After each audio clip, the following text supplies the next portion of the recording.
Oh, you're finally back, B-Mac. Oh, you brought Del Taco without me? What the heck is that, man? I told you I want, what do they got? The fish tacos or just give me the fries. Or double Del? Something, man. I'm freaking starving here. Now you're going to be eating that big bean and cheese burrito all by yourself with that fire sauce. I hope that goes through your system and makes you pay for it if you catch my drift. Yeah, don't be giving me that look. So anyway, BMAC, I should say I had some homework for you last week because I gave a shout out to the channel Library of the Untold last week. And I want to continue doing this. I want to give shout outs to different paranormal podcasts / channels. Sorry, I'm a little frog in my throat. Was recovering from COVID last week, which had a little bit of COVID brain fog as well, which was apparent during that last video. So no, I wasn't having a stroke. Might have been possessed by a lizard person, but we'll see. You didn't see that, did you? Anyway, BMAC, you had homework, and I want you to see any channels that we can give a shout out to so we can help them. Library of the Untold's doing a lot better than we are. I don't know how many subscriptions they have. I think it's somewhere getting close to like 90,000. So they could get that plaque pretty soon. The way we're going, we'll get that plaque in like the year 25, but whatever. Sharing is caring, brother. So, I couldn't think of anybody to do it. I thought like, maybe the Y-Files. Don't get me wrong, Hecklefish is my boy. But that freaking channel has like 2 billion, followers. Yeah, come on, man. So, did you come up with a channel to give a shout out to, or multiple channels? Oh, you have the list right here. Let's take a look. What the heck, B-Mac? You have one channel listed. And the channel's name is Dantavius. Now, don't get me wrong. I like Dantavius. Seems like a cool guy. But each video that he does, he gets at least 100,000 views, if not millions. I'm pretty sure he has over 100,000 subscribers, so he's got that plaque, man. He doesn't need our shout out. Like, what, do you have a thing for Dantavius? You into those Italians, man? You like the Sopranos? Hey, I don't judge, man. I'm as open-minded of a fella as the next guy. But quite frankly, if I'm going that route, I think like Olivia Soprano. Not Olivia Soprano. Jesus, what am I saying? She's the old lady from The Sopranos, but no. Carmela Soprano, much better. God, Olivia Soprano. What am I thinking? I still got that post-COVID brain fog going on, so, sorry. That shows you the dangers of that. I almost wanted to have dirty thoughts about Olivia Soprano. I guess, we're done here. B-Mac, go do more homework on this. Get somebody else. Dantavius, you're a cool guy. You like the gabagool. But I watched that Sopranos show, man. I know how you guys are. You ever seen any of our sausages? No, thank you. So, with that out of the way, welcome to Creepy and Weird. I am your host. Like and subscribe, and I'll love you the most. I am a riddle wrapped in an enigma, because I'm cooler than the other side of the pillow, yet I'm the hottest thing since sunburn, baby. My name is Hippie Steve, and thank you for watching another episode of this podcast. As you can see, my energy level is way, way, way up. And that's not because of Olivia Soprano or Carmilla. That's because I'm just feeling a lot better. I'm not fumbling over my words as much. Not going over a real complicated subject like the gateway process. You know, we'll be covering that again. We'll be doing the part 2s and part 3s, but it's going to be a while because I burnt out on that one. But anyway, I've been looking very much forward to covering this. This is going to be our first podcast where we're actually going to be talking about somebody in particular. I actually didn't get any sleep all last night because I was so excited. And then BMAC called me like at 4 in the morning. He said he couldn't get any sleep. So we're both very jacked about talking about this guy. Personally, for me, this is a man who, without him, I wouldn't be here. And I don't mean doing a podcast. I mean, and I don't want to sound too grim, but, being here as being alive.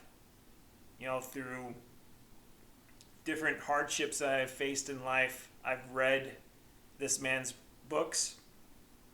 And he's just I'll be going over so many different stuff about him, but he's a very optimistic person. And the craziest part is he didn't have to be. He actually had a very sad life. Now, who is this wonderful man I'm talking about? Well, I want to add some more things before I reveal his name, even though I'm sure you already know who I'm talking about by the title. But I am the real deal Holyfield, but this man is the real deal Holyfield.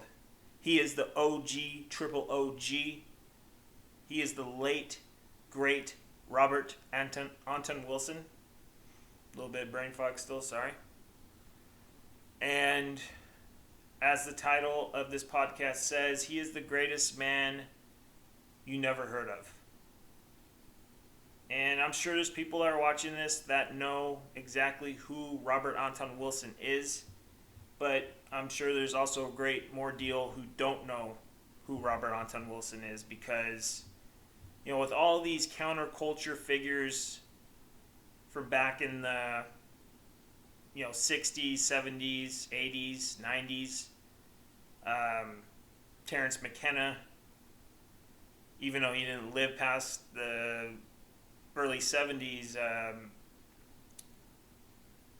brain fog, sorry, Alan Watts,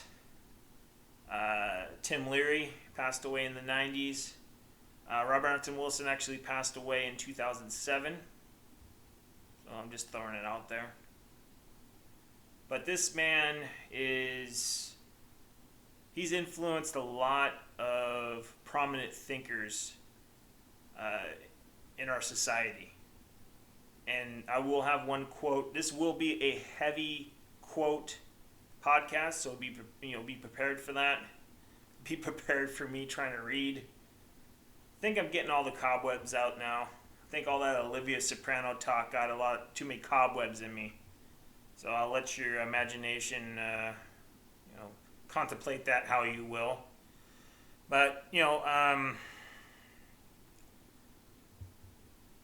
Robert Anton Wilson, there's a lot of ways I wanted to go about this, because the first book I ever bought of his, which was, I have two of my favorite books of Robert Anton Wilson are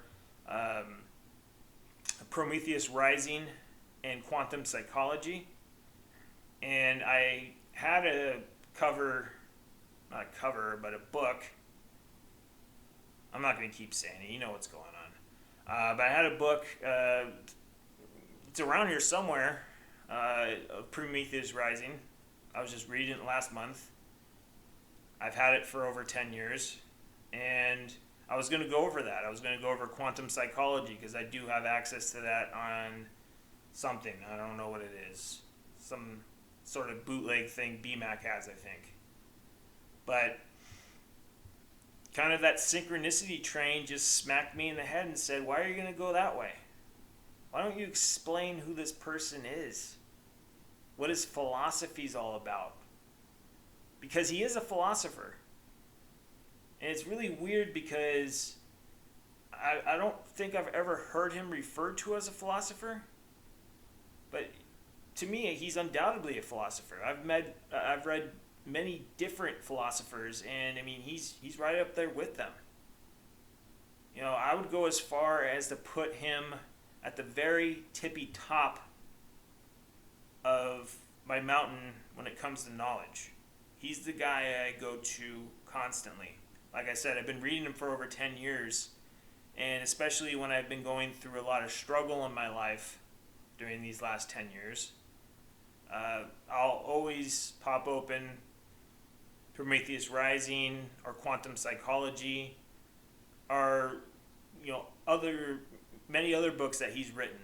You know, because he's written a lot of books, and I think one of the reasons why Robert Anton Wilson isn't as much known of a name as like a Terence McKenna or Alan Watts is, and I know this is going to be a controversial opinion, but Robert Anton Wilson really wasn't that.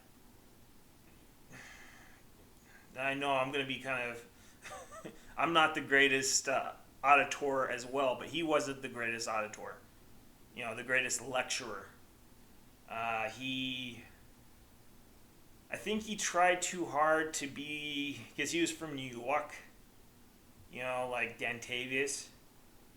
And so, you know, he was trying to have that New York comedy about him. Not like you use that against him. I love the guy. And I'm not just saying that as, I love you, man. No, I really love the guy. In a parasocial relationship, I love him. You know, and speaking of that, I'm not going to keep calling him Robert Anton Wilson throughout the rest of this video. I'm just going to call him Uncle Bob. That's how a lot of his fans call him, refer to him. Good old Uncle Bob. Love to have him at Thanksgiving dinner, eat some turkey, take a few substances, and he could start going over his philosophy on life. And just a fascinating individual. And yeah, I mean, there's so much stuff I could get into on him as far as his practices. He was very much influenced by Aleister Crowley, surprisingly. But one of the reasons why he was so influenced by Aleister Crowley was the fact that Aleister Crowley would always have practices in his books. And that was one of the things that Robert Anton Wilson would do. He would encourage it, actually. But that's going into his actual books, such as Prometheus Rising and Quantum Psychology, so I'm not going to get into that. I don't know if I missed a point in between there, and I'm sorry if I did, but, you know, it's a little bit foggy in here. I don't know if you've been able to tell, but I think that's the gas BMAX emitting from his Del Taco. You know, which I'm not doing because he didn't give me any. So I guess I'm just going to have to go to freaking like Panda Bowl or something, which that's another gas unto itself, but that's neither here nor there. But, you know, well, where do I want to go with this? So I call Robert Anton Wilson, I refer to him as, or was, a philosopher, but how he was referred to on a more popular level was, of course, an author, a futurist, and an agnostic mystic. Not Gnostic mystic, but an agnostic mystic. And what the heck is an agnostic mystic? Well, Uncle Bob, as I like to call him, describes it as to get people into a state of generalized agnosticism. Not agnosticism about God alone, but agnosticism about everything. Two key Uncle Bob quotes which emphasize this are, belief is the death of intelligence, and I don't believe anything, but I have many suspicions. Apart from Aleister Crowley, a big influence on Robert Anton Wilson was philosopher Edmund Husserl. He's famous for saying all perception is a gamble. Uncle Bob actually added to this by saying every type of bigotry, every type of racism, sexism, prejudice, every dogmatic ideology that allows people to kill other people with a clear conscience, every stupid cult, every superstition ridden, I'm going to repeat it actually, every superstition ridden religion, every kind of ignorance in the world are all results from not realizing that our perceptions are gambles. Another influence of good old Uncle Bob was, and I'm hoping I'm not going to butcher this name here, but I'll do my best here. He's Polish, of course. Not knocking the Poles, but that's the reason why they have hard names to pronounce. So all friendly racism aside, I will go and get into this person. His name, well, he was a Polish-American scientist and philosopher, Alfred Korzybski. God, I got that on the first try, and I didn't, I'm sorry, people from Poland. I'm just trying to be funny. I don't know if you noticed that or not. I'm not gonna, do a Polak joke and how many light bulbs does it take, and you guys are going to the sun at night. I'm not gonna do that. That's too low for me. So, but trying to pronounce some of your names are pretty hard. Yet again, I'm sorry. Don't report me to Bill Gates or anybody like that, because that's the last thing I need right now.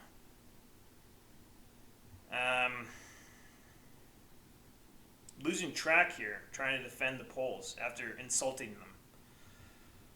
Another way of looking at this, so this is go back to the Polish-American scientist and philosopher Alfred Korzybski. There, I got it again. He said, the map is not the territory. Another way of looking at this is by telling yourself the menu is not the entree. And I didn't come up with that. I have no idea who came up with it. A person that's sticking in my head who came up with it was Alan Watts. But he was probably drunk when he said it. Whatever. See, I'm knocking everybody today, so don't take me personally at all. And I love Alan Watts. Hey, my mom was an alcoholic, all right? I don't know if I mentioned that one. That's how she died. Oh, that's a true story too. So I could knock Alan Watts. I could knock the Poles. I could knock my mom. I could knock anybody. I could knock BMAC. Hell, I could even knock Dantavius with his gabagool. And didn't that guy, going back to Dantavius, didn't he do a taste tier test of Arizona iced teas? How the hell did that guy get millions of views? BMAC, we gotta start trying that. Let's just start trying ketchup flavors or something. Is this the stupid stuff that we have to do to get famous? I don't know. I want to keep sticking with my passion projects here. If I have to lower myself to that one of these days, we will. God, I'm getting off of track. But I swear, the COVID fog is almost gone. So where was I on this? So this goes back to the map is not the territory. Another way of looking at this is by telling yourself the menu is not the entree, which I think Alan Watts came up with. And the menu is not the entree. The best way to look at that is if you go to McDonald's and you're looking at that menu of the big juicy burger on the menu, and it's just looks delicious. And you're like, oh man, that's what I want. And then you get it. And it's, the burger is all flimsy. It's not even that big. There's barely any condiments on it. The lettuce is all just disgusting.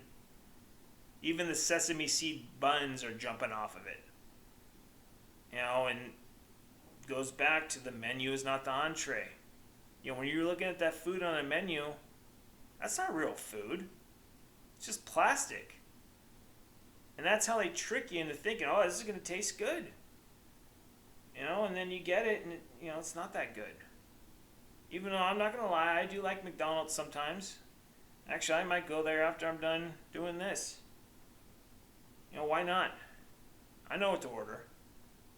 I'm not going to give my secrets, though. Especially not to B-Mac after his Del Taco adventures. Anyway, this is not about McDonald's. So to go back onto this, so the map is not the territory, the menu is not the entree. One way Uncle Bob used this as an example was by coming up, it was, I think originally came up with by Tim Leary.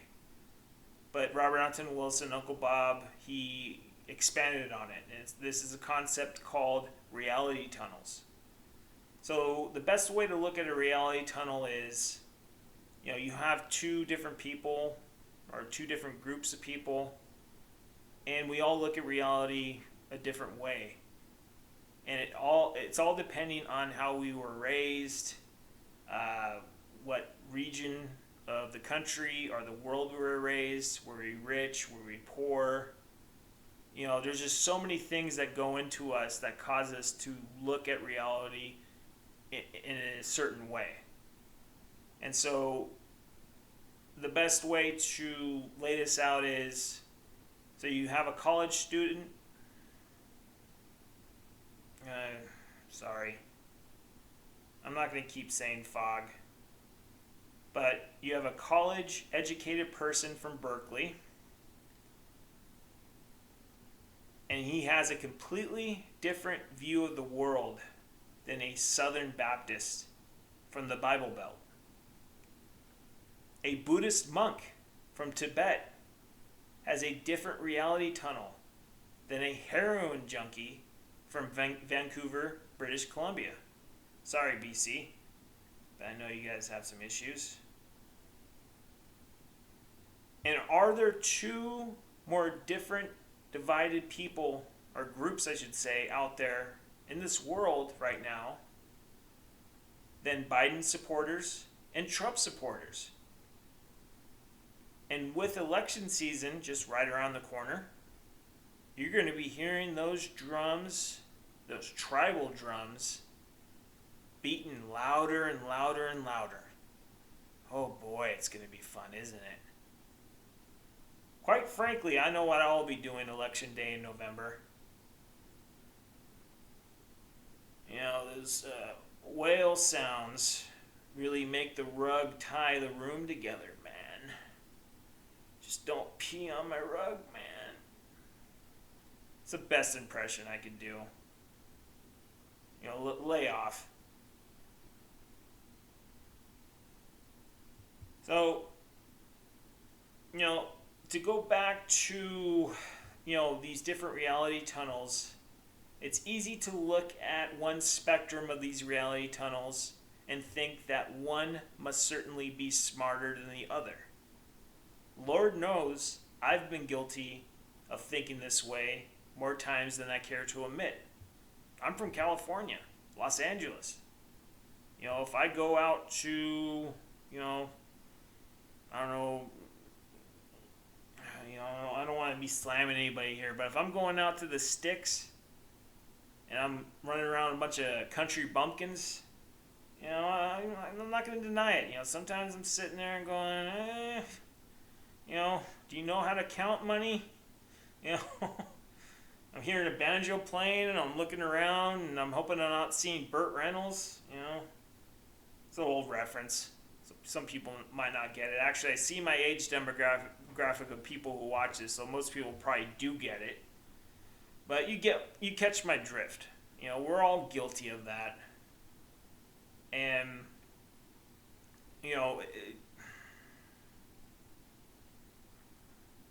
so I'm just doing a little bit of reading here to make sure I'm catching. There's just a lot of information. And,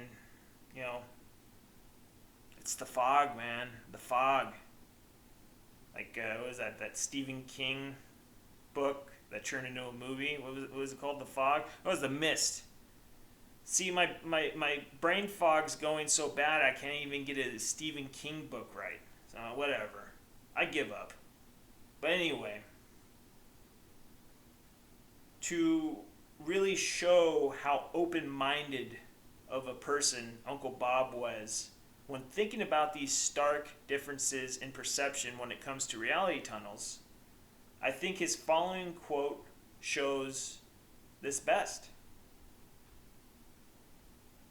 If one can only see things according to one's own belief system, one is destined to become virtually deaf, dumb, and blind. In these times when our country is truly more divided than it has been in probably well over 100 years, if not more, it's getting some scary times. There's a lot of pessimism out there. If you don't believe me, go work customer service for a day and then come back and we'll talk. Because there's a lot of pessimism out there.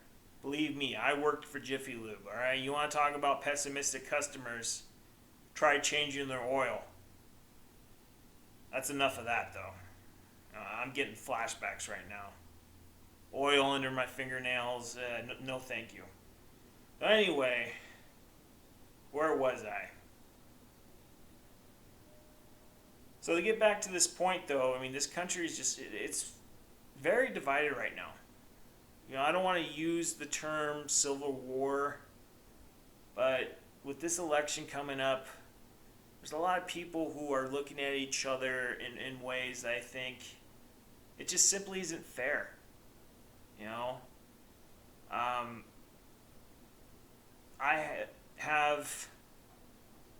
I'm actually very fortunate in this. I have family who are conservative, and I have family who are liberal, and then there's me in the middle, the weird hippie.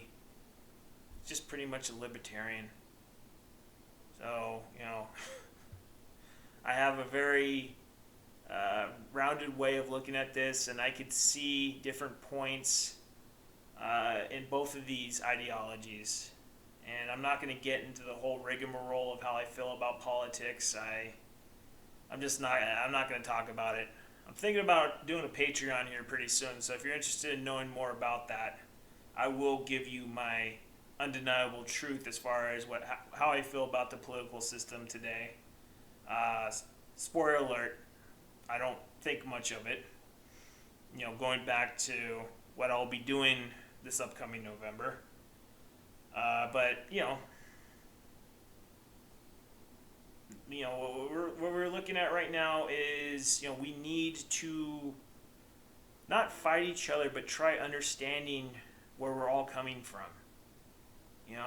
It's, what was it, Marvin Gaye who said, I'm not going to try singing right now, but, brother, there's no need to escalate.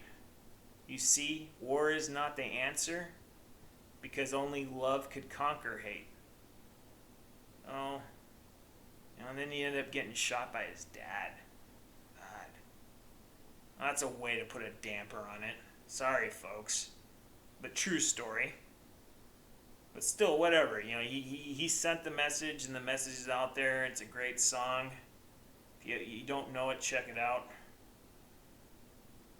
And, really, Robert Anton Wilson's work is just, it's as profound today as it was back in the 70s, 80s, and 90s. and actually 2000s. He wrote up until, I think, until he passed away. And the one last quote I'll leave you with, and I think this really drives home how important Robert Anton Wilson's, our Uncle Bob's, philosophy really was and still is.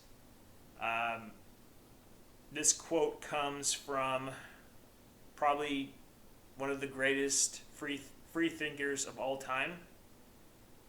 One of my heroes for sure. And this quote comes from the late, great, hate to keep saying that, all my heroes are dead. I'll be your hero. Baby. But this last quote I'll give to you comes from the late, great George Carlin. And this is an actual quote from George Carlin. I will have a graphic up. I can't be saying George Carlin said this and he didn't, and I'll get sued. They won't get anything out of me because I don't have any money. But anyway, that's neither here nor there. This is an actual quote from George Carlin about Robert Anton Wilson. I have learned more from Robert Anton Wilson than I have from any other source. There you go. This is it. And I think we are by far on our longest video we've ever done. 31 minutes and 29 seconds. What do you think about that, BMAC? Usually we're hovering around the 15-minute mark. But I told you, we're looking forward to this one, man. We're going to pop some champagne after this. I don't even drink. We're going to pop something. Might be some connotations there. But you know what? That's between BMAC and Dantavius. I ain't going to get into that. Might pop some gabagool, but then I don't think they sell it around my parts. But I'm certainly going to go watch The Sopranos right now and go ogle. I was about to say Olivia again. There must be something with her and her just calm voice. She definitely was an optimist. But yeah, I'm just gonna leave it there. I'm just digging myself further and further in this grave. But I know I talked about Dick Cheney and his proxterior last episode, so I'm definitely not gonna talk about Olivia Sopranos. But yeah, that's about it. This was a long video, guys. Thank you for watching. We are just trying to grow this. Obviously, you could see we're not necessarily a new set. I just changed position. And we're just going to keep trying to get better and better as we go. And I do eventually want to do a Patreon. I think that will be very interesting because I'll be unleashed. And so will BMAC, even though I don't know what he will have to say about anything, but we'll have some fun things there for sure. So once that gets rolling, we'll let you all know. But until next time, embrace the absurd and free your mind, and your ass will follow. Thank you for watching, and we'll see you next time.